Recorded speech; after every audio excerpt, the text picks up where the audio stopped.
that to start and for everyone to join. So bear with us. We'll just let everyone pour in from the waiting room and we'll get going very shortly.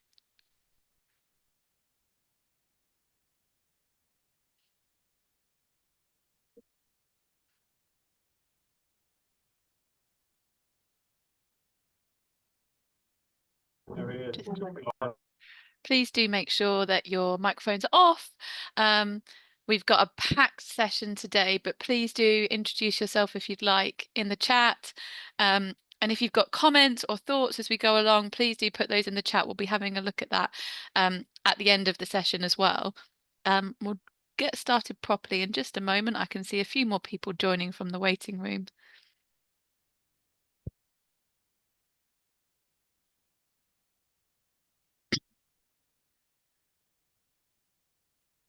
Okay, great. Well, thank you very much, everyone, for joining us for this webinar on the energy performance of buildings consultation, which is about EPCs and a little bit more. I'm Rachel Owens, co-director of the National Retrofit Hub, and I'm joined today by Elena. Over to you. Thanks for joining today. I'm the Head of Policy and Public Affairs at B4NZ. Thanks so much, Elena. I'm going to kick us straight off by sharing my screen and let's get right into it. Okay, hopefully you can all see that. So we at the National Retrofit Hub have been looking at EPC reform since May last year. We've been collaborating with lots of fantastic people in order to do this. Obviously, we're joined by Bankers for Net Zero on this call because EPCs are really important to the financial sector. We've worked with Future Build to help survey a broad selection of the retrofit and construction industry, and the work's been supported by the MCS Foundation, Knauf Insulation, Lendology and Mixergy, as well as all of our partners and sponsors. So we're hoping that we can give you some great insights on how you might want to respond to the consultation. Just a little bit of an introduction from us, in case you've not come across this before. We're a non-profit collaborative organisation that brings together all those in the retrofit sector to share their expertise, work together and enable the local delivery of retrofit at scale. We're a non-profit and we've been developed to convene. So this is a really big part of the work we're doing on EPCs. We did some really extensive engagement, bringing people together to share their thoughts, their opinions, their views, and we've gathered, distilled that into some really robust evidence that's actionable and can be taken forward. So that's the way that we approach all of the work that we do, and it's really exemplified within this sort of EPC work that I'm going to talk about a little bit more.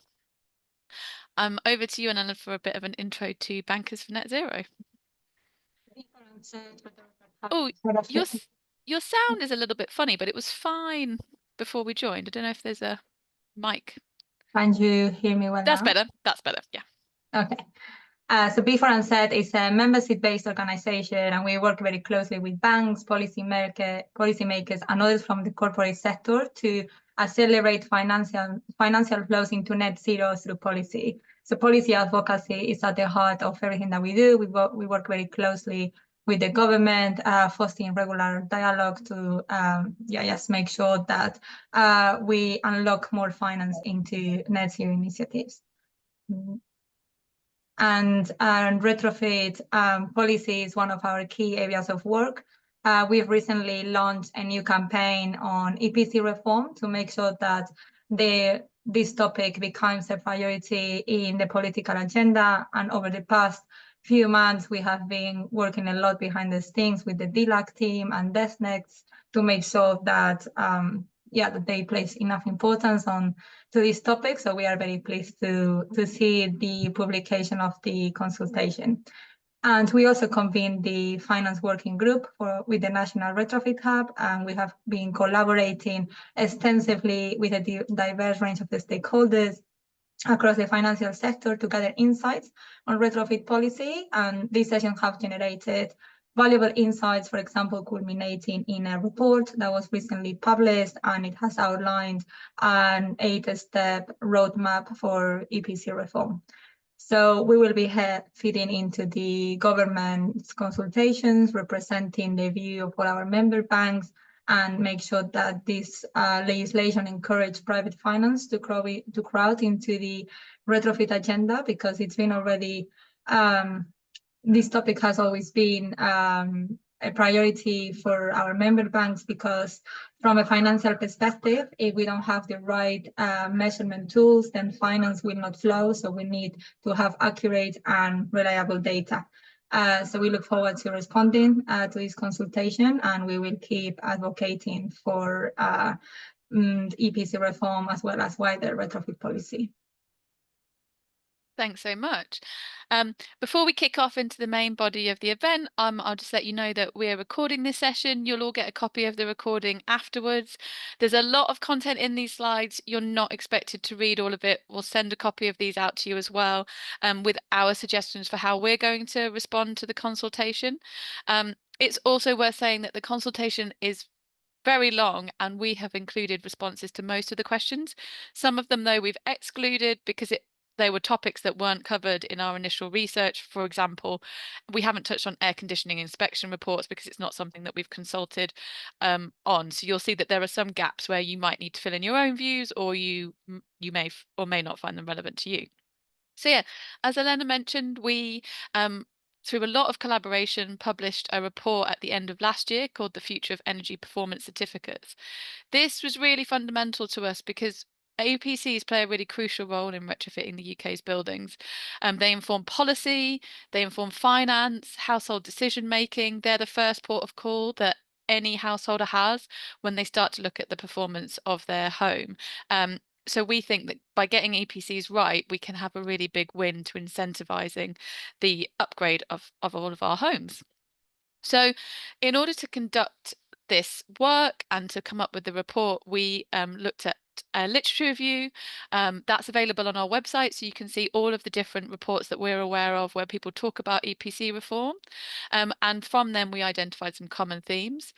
We then led 3 really big workshops with different types of people, so standards, technical design and project planning individuals from our working groups 1 and 2, then with the financial specialists, which was convened by Bankers for Net Zero, and then with citizen engagement professionals as part of our working group 6. We also gathered expert feedback from our advisory panel and other one-to-one sessions, and we did an industry survey in partnership with Future Build. Please do have a look at the report online. It's quite short, it's quite graphic. Hopefully you'll find it engaging and really will help you to understand what we think is needed. It sets out an 8-point roadmap for change with the primary aims of making EPCs accurate, reliable and trusted, making sure that the right metrics are used to set the right targets, that health and comfort are embedded. That came up throughout our consultation and throughout our surveys, and also that the opportunity to use EPCs as a building portal to building performance is fully utilised. So at the start of December, the government launched their Energy Performance of Buildings Framework Reform Consultation. It closes on the 26th of February, so you've got plenty of time to respond, and we're going to put a link to it in the chat as well. So this consultation covers England and Wales, but they do note that there are shared technical infrastructure and energy assessor markets across the whole of the UK. So there will be knock-on impacts for Scotland and Northern Ireland as well. The consultation covers these 5 main themes, and we're going to go into these in more detail.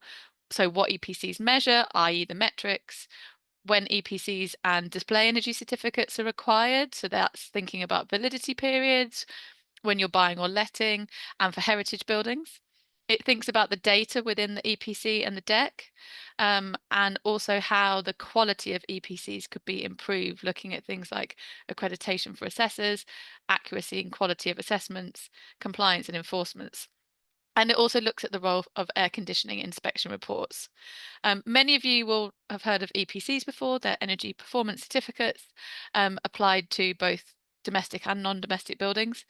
If you haven't heard of a DEC before, a DEC is a display energy certificate, and they are required for public buildings or buildings in public use over a certain size, and they display the actual energy use for that building for that year based on meter readings. There are some topics that we identified in our original research that this consultation doesn't cover. So it doesn't look at presentation and accessibility. It doesn't look at raising consumer awareness.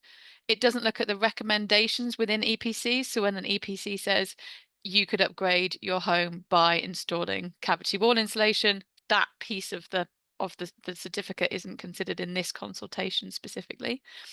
It doesn't think about SAP, HEM, or Appendix Q. They're being consulted on separately. And it also doesn't touch on any standards or regulations or policies that are linked to EPC targets. So it doesn't think about minimum energy efficiency standards, although we know there will be a consultation on that coming out soon. So, first topic is what EPCs measure, the metrics. Here, the government is proposing 4 headline metrics: fabric performance, heating system, smart readiness, and energy cost. And we're going to go into what each of these mean in a second. And they've also proposed 2 additional or secondary metrics, which would be energy use and carbon. Now, this is slightly different to what we at the National Retrofit Hub have suggested would be the best set of metrics. Our view is that there should be 2 headline metrics. This is a view shared by some others, including Nesta. We think that cost metric is really important for household decision making, and carbon metric is really an impactful way of showing the outcomes of the way that we run our homes. And then we think secondary metrics on smart energy, health, and resilience would be really useful to allow us to take a much more holistic view. The government has mentioned the idea of maybe having a health metric come later, but they've acknowledged that they probably don't have enough data to make that metric a reality just yet. But we think that resilience could be really well incorporated by thinking about overheating and flood risk. We've also proposed that there are advanced metrics. In our consultation, lots of professionals were asking for energy use intensity, also peak demand being something that people really wanted to see. And these really help us to sort of understand how buildings align with the net zero carbon building standard, but also to think about how they will impact the grid. We don't think that those metrics, though, are particularly useful to householders or consumers. So we think that they should be shown in like an advanced view for those of us that are working on projects at a professional level. So, the first question is on whether we think that an energy cost metric should be used and displayed. We strongly agree that it should. We think it's the most likely metric to motivate householders, and we think that it should be presented alongside an average yearly cost of energy for the building. We think there's lots of potential with this metric. For example, you could also include bespoke information related to the metric. So if a householder was able to log onto a portal and input their data about how they would use a building, their temperature preferences and their occupancy, they might get a real bespoke figure about how much it might cost them to occupy the building and could allow for better comparison. They've also suggested the inclusion of a fabric performance metrics. We have agreed that this should be included because we think in the absence of a health metric, a fabric performance metric would be useful as a proxy for thermal comfort and might give some indication of a building's risk of damp and mold. So this metric is going to be based on how well the building fabric performs. We think that the government will need to make a really clear link between the fabric rating and the benefits that an improved fabric would provide, such as thermal comfort. And our big concern with the metrics that are proposed at the moment is that we don't think that any of the current metrics proposed will incentivize adequate ventilation and improve indoor air quality. So that really needs to be thought about when we're considering what the recommendations that come from the metrics will be. The government have also asked for what methodology we think should inform the basis of the fabric method. Our preference here would be to go for something that includes a real world measurement of data. So the HLP or the HTC. We think that including real world data will help make EPCs much more accurate, reliable, and trusted, which is part of the whole point of this reform. And it will also enable institutions to more effectively fund performance upgrade work because they'll know what sort of results that they're likely to achieve, the benefits that they're going to bring by doing the work, and potentially unlocking green finance.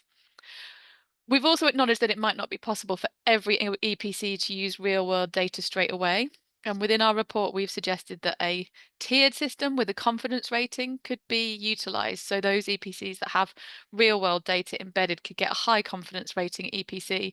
It might cost them a bit more, but it might also unlock green finance, incentives and funding, that sort of thing. We've also talked about the fact that if there is a desktop calculation embedded in this, it needs to address the clear and evident performance gap that we often see between measured data and performance and fabrications. So we think that that should be based around something like CIBSE TM54 or PHPP rather than relying on the existing fabric energy efficiency standard. Then we go on to heating system metrics. So this is a metric that the government are proposing where they'll rank all the different heating system types depending on their carbon intensity and their efficiency for heating a building. We disagree with the inclusion of this metric because we think that a carbon metric would much clearer link to intended outcomes. We think it is really important that EPCs incentivize the switch to low carbon heating, but a carbon metric might do that in a way that mitigates some risks that could come with a heating system metric. There are concerns that a heating system metric could provide an additional barrier to innovation if new heating system solutions need to somehow navigate entry into the list. There are also potential risks for consumers if, for example, to move up one rung, a landlord might want to switch from a boiler to a direct electric heating. It would probably help your carbon intensity, but it wouldn't help with your tenants' energy bills at all. It might make them worse. So we think a carbon metric should be made a headline metric and that this should be used to set net zero targets. We've done some commentary on how a heating system metric could be designed to mitigate some of the risks we've identified, if that is the route that the government decides to go down. So please have a read of that when we send out our more detailed response to you all. Then we talk a little bit about smart readiness. So this is the idea of adding a metric that tells you how well your building can manage energy demand throughout the year. It would rely on whether or not it has meters, smart meters installed, batteries, thermal storage, PV panels, etc. We think that this should be included, but we think it might not be a headline metric. We think it's important that we incentivize smart readiness, but actually adding it into the headline metrics could maybe overwhelm householders a little bit, and there's a potential for this to be a sort of secondary metric instead and focus on communicating and educating to ensure consumer preparedness there. Elena, I know you've got some thoughts on this as well. Yeah, just to agree with what you say, and just to add a little bit more from the finance perspective, smart readiness can identify properties that support flexible energy systems such as smart meters or AV charging, and banks can use this data to promote financing for future-ready buildings. And as deeper understanding of energy use at granular level allows banks to pinpoint properties that align with energy efficiency goals. And while presenting information effectively is important, it's essential that this is supported by solid and real-world data. Ensuring transparency is also key. We need to clearly differentiate between estimated performance and actual energy usage to build trust and enable informed decision making. And finally, introducing a smart meter readiness metric will also require developing a robust framework, as well as significant communication and education efforts to ensure that consumers are prepared. Yeah. Thanks so much. And yeah, I know that people like Energy Systems Catapult are doing research into what that smart building rating might look like. So please do have a look at the work they're doing. We've also, there's a question on the energy use metric. We strongly agree that an energy use metric should be included. Probably energy use intensity. This is something that when we surveyed professionals, they were asking for and really wanted to see. 80% of the 300 people that we surveyed supported inclusion of data on peak energy as well. So that would be some additional information. We think that this is really important for making sure that we can align with other standards that exist in the industry and easily compare buildings against one another as professionals. Elena? Yeah, energy use metrics are critical for assessing a property's efficiency and informing financing decisions. Displaying real verifiable energy consumption data on EPCs rather than just estimates could provide a trusted basis for stakeholders, including banks, to make informed decisions. And also the ability to track trends over time could further support efficiency improvements and drive investment in sustainable housing, particularly through products like green mortgages. So verifiable data builds that confidence that we need and also ensures accurate decisions on energy efficiency upgrades. Thanks so much. So there's a big win here if we can get that metric right and make sure it's really accurate. There's a question on what type of energy use measurement might be used. This is a more technical question. Please do have a look at our suggested response when we send it through. But we've also added the fact that we think there should be alignment with metrics with the net zero carbon building standard to ensure that we're comparing across all the targets we have. There's also a question on the carbon-based metric. So we strongly agree that one should be included. We think that it should be introduced as a headline metric rather than a secondary metric. And we also think that there's a potential to use more intuitive ratings rather than giving an A to G. What about if we had things like net zero, nearly net zero, moderate emissions, and high emissions that were aligned with the net zero carbon building standard? That can much more easily help a consumer understand their home, but also might be useful for sort of marketing purposes to really incentivize a movement towards low carbon heating and efficiency. Elena? Yeah, that's it. And aligning lending portfolios with net zero targets also requires accurate carbon data on buildings. This is crucial for green loans and ESG reporting. However, this depends on agreeing a clear and a standardized calculation methodology. The inclusion of carbon metrics can only be meaningful if there is agreement on a consistent carbon coefficient, which is the value used to calculate emissions based on energy use, and also the methodology to calculating it. Thanks so much. It's also worth saying that we think that EPCs should be much more interactive. So being able to click on the metric and getting information on your heating system and lower carbon alternatives would be really useful. The government are also consulting on the use of SMETers, so smart meter enabled thermal efficiency ratings within EPCs. The idea here is that you would use data from smart meters, from weather data, and other internal data, maybe internal temperature, to calculate a building's heat transfer coefficient and its standardized heating demand. That would let you do a few things, not only to sort of give you an accurate view of how well the home is performing based on actual performance rather than model performance. It would also allow you to compare the calculated asset heating demand with actual outcomes and then start to identify performance issues. So this is something that we're really supportive of because we think it's a key step in eliminating the performance gap and having much more accurate data on the performance of our homes. So we've strongly agreed with incorporating this into the EPC. We think it will fulfill the government's objectives of making EPCs more accurate, reliable, and trusted.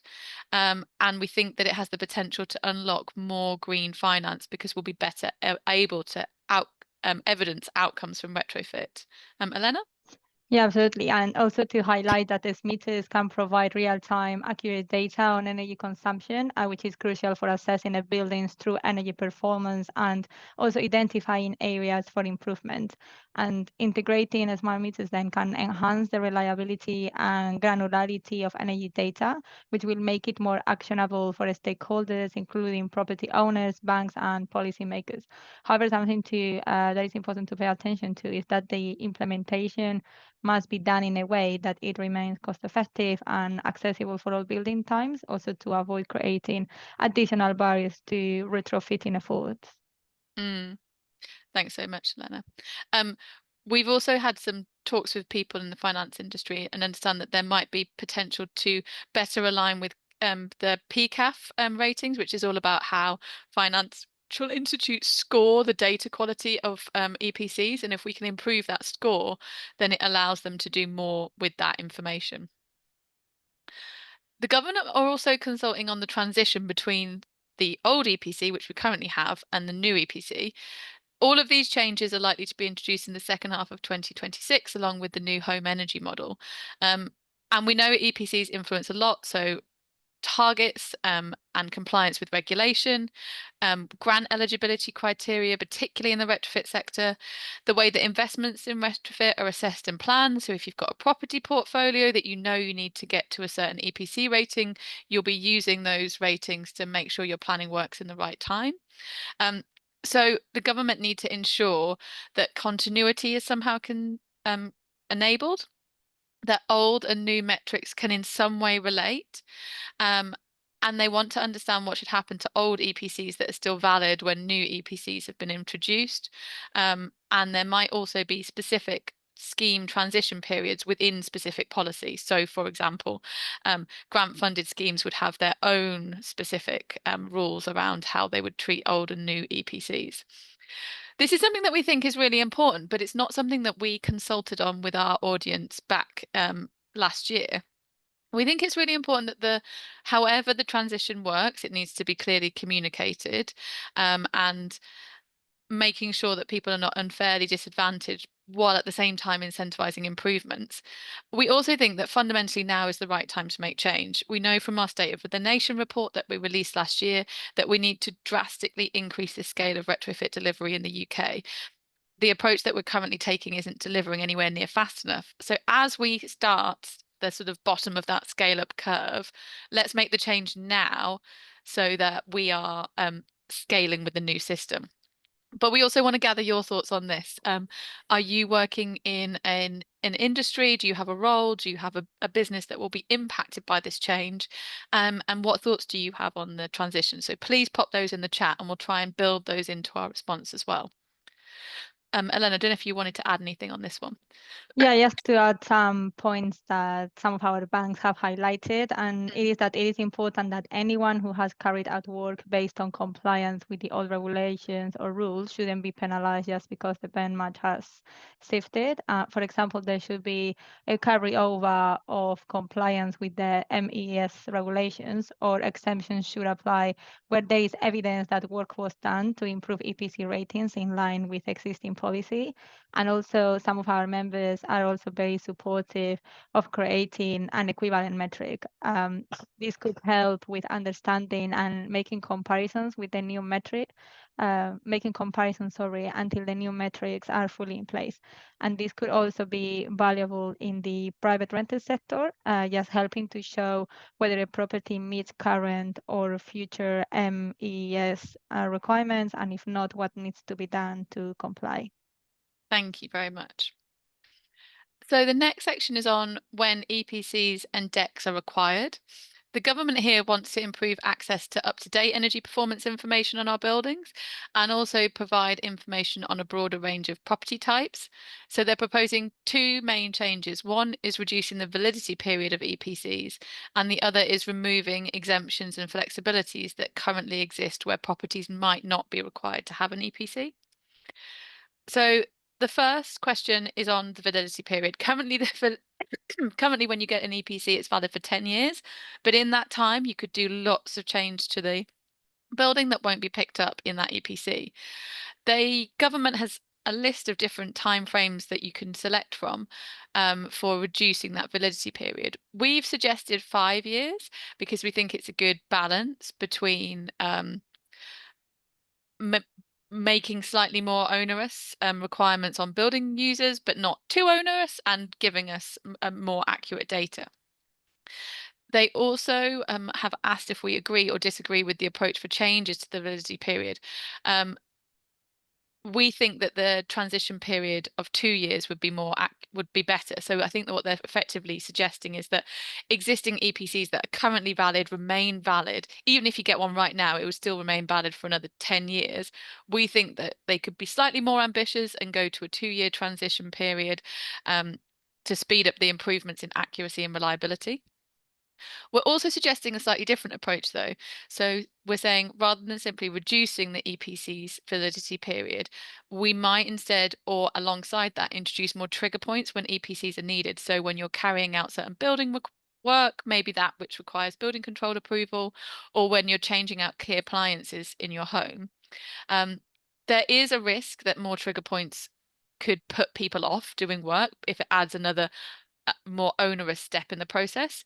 So I think that needs to go alongside allowing more dynamic update of an existing EPC, rather than having to say redo a whole calculation because you've swapped your boiler for a heat pump. Could you add to the existing EPC you have? And that's something that the government are also consulting on in this consultation in questions 31 and 32. So we'll come on to those as well. We also have a question here on whether new EPCs should be required when an existing one expires for a private rental building. So currently you only need the EPC to be valid at the time that you go into the rental agreement. But if someone stays there for a long period of time, that EPC could become invalid and the landlord wouldn't be required to get a new one. We strongly agree that this should be changed so that there should always be a valid EPC for rental properties. It would support more informed decision making. It would also empower tenants who are living in a building that they've been leasing or renting for a long time to apply for energy efficiency schemes, because they'd have that information about their eligibility already. Elena, I don't know if you want to say a bit on this as well. Yeah, just the regular updates to EPCs ensure that the energy performance of properties is accurately reflected, particularly in the context of potential changes to the building's energy efficiency due to improvement. And this also supports better informed decision making for both landlords and tenants, and help ensure that private rented buildings meet the necessary performance standards. However, it's important to highlight that the process should remain straightforward and cost effective to avoid creating unnecessary burdens on landlords or tenants, especially for those in lower income areas. And additionally, this impacts the frequency of updated data available for rented properties, helping banks ensure accurate risk assessments to buy to let loans or portfolio exposure to non-compliant buildings. Thank you. There's a question on whether or not the regulations should be amended. At the minute, you've got, I think, 28 days from when you start marketing a property for sale or rent to have your EPC in place. Now, that was introduced because the EPC market, when all of these regulations were made, was much less mature. So you needed that time to be able to find an EPC assessor, get yourselves booked in for having an EPC. We strongly agree that that requirement is, that sort of regulation is no longer needed, that it's perfectly feasible to get an EPC from the date that you're marketing a property, because the market is mature enough, and that would allow buyers to make more informed decisions right from the beginning of their property search. There's a question about the exemptions on HMOs. And they are asking whether or not HMOs should be required to get a new EPC when a new room is rented out. We think that this is really important. We strongly agree.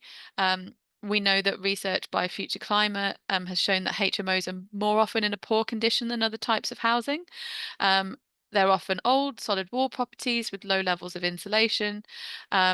So we think actually focusing on HMOs and making sure that these do have EPCs and are able to be brought more effectively into the extended minimum energy efficiency standards would really improve the HMO sector and people living within those buildings. We've also done some extensive research on incentivizing retrofit in the private rental sector. We're hosting a webinar on that next week. Ben will put a link in the chat if you'd like to sign up to it. But we've also found that landlords would really benefit from that additional data as well, and they want to know more about the performance of their homes. So it would be a benefit to landlords and tenants at the same time. There's a question on the transition periods of allowing the HMOs to obtain a valid EPC. It's a slightly technical one, but we're essentially saying we think that the government should be more ambitious and maybe suggest a 1-year transition period rather than 24 months. But do have a look at our full response here. There's a suggestion that short-term rental properties should be required to have an EPC. We strongly agree with this. Essentially, any change that allows us to have a more comprehensive and overall picture of the energy efficiency of our buildings across the country would be positive. And this would help bring another section of buildings into that picture, and ensure that people who are living in short-term rentals aren't disadvantaged compared to those living in longer-term rentals. There's a question here on the exemptions for historic buildings or heritage buildings. Currently, certain heritage buildings don't have to have an EPC even when they're rented, and the government is consulting on removing that exemption. Their suggestion here is that having an EPC doesn't materially change anything about the building, doesn't require you to do any work, so it wouldn't be a risk for a historic building to need to have an EPC. We think this would have a positive impact because it would allow tenants who are in those historic buildings to have essentially the same understanding of its predicted energy consumption that tenants renting non-historic buildings have. But we wanted to we wanted to understand some of the nuances here. So we also spoke to our partner, Historic England, and they provided some really valuable feedback. Essentially, what they're saying is that EPCs need to be improved before these exemptions are removed. Currently, EPCs have issues with quality.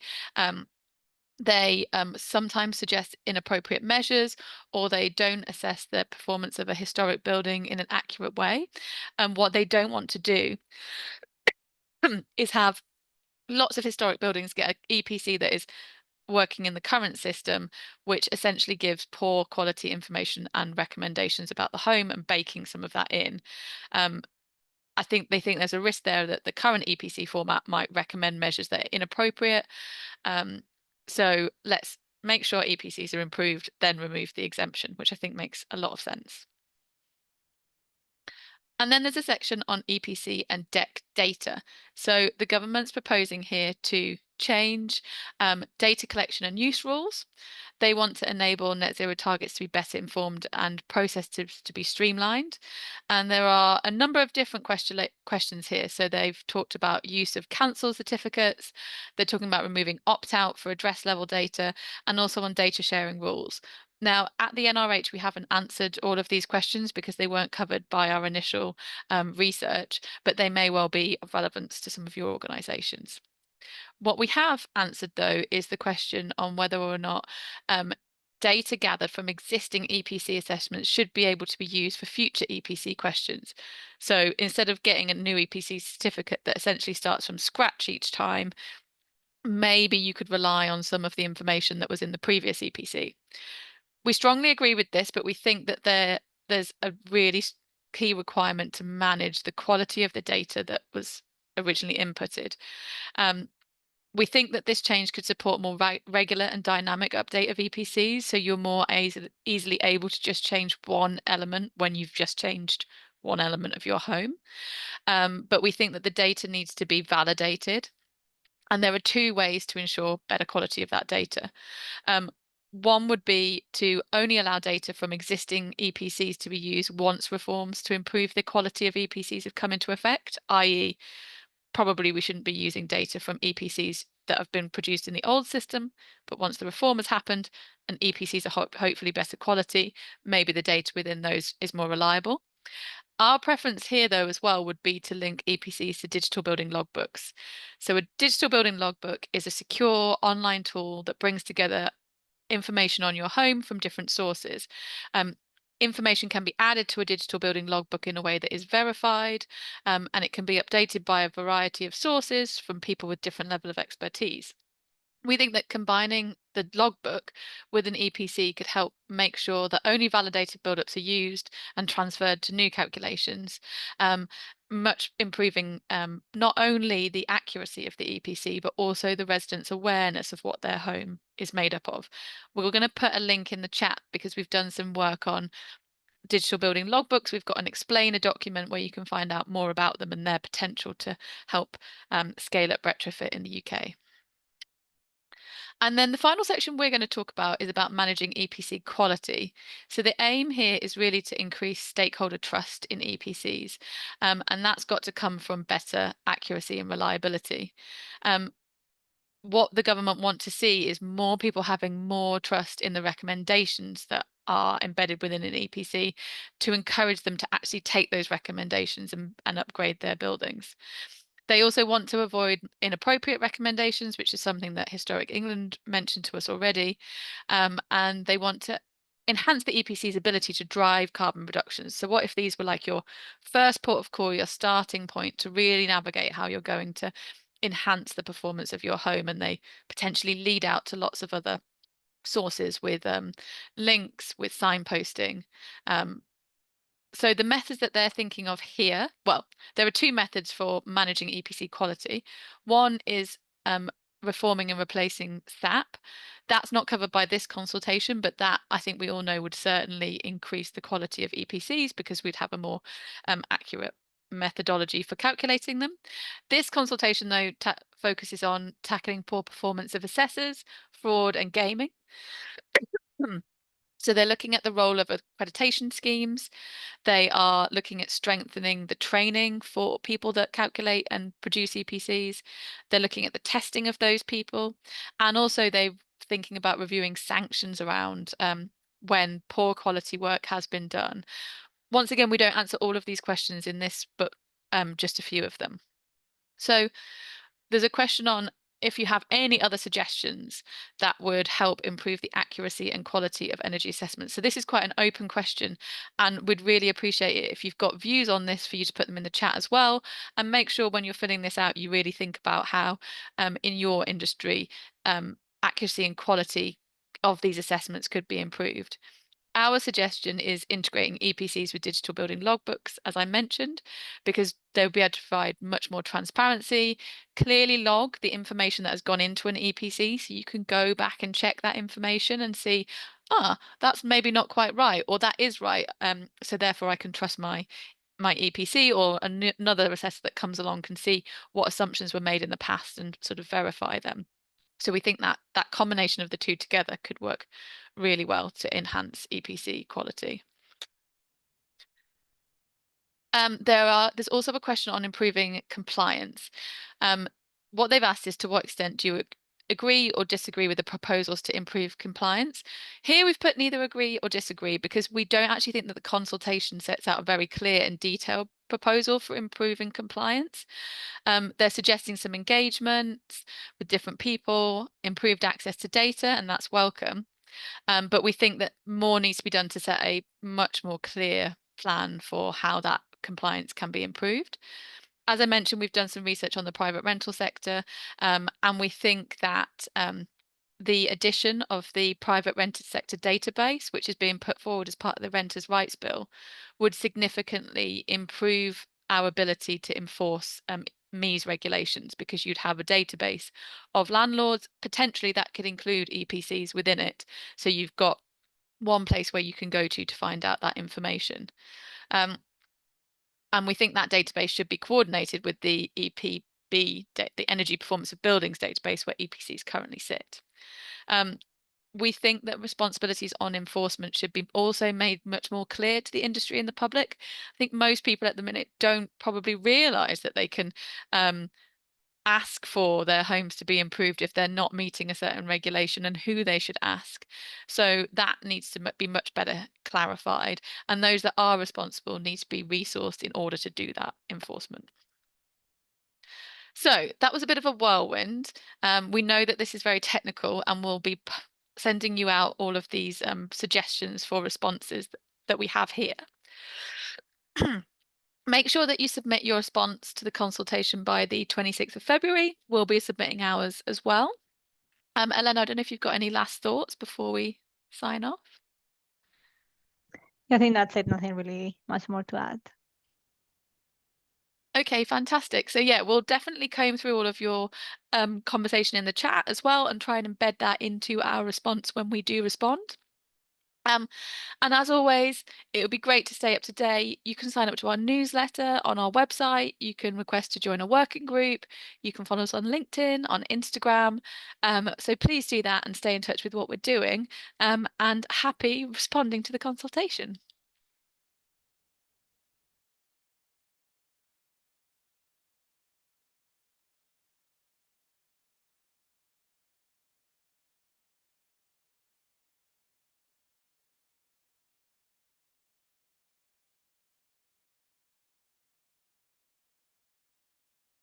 Thanks all. Goodbye. Thanks, everyone.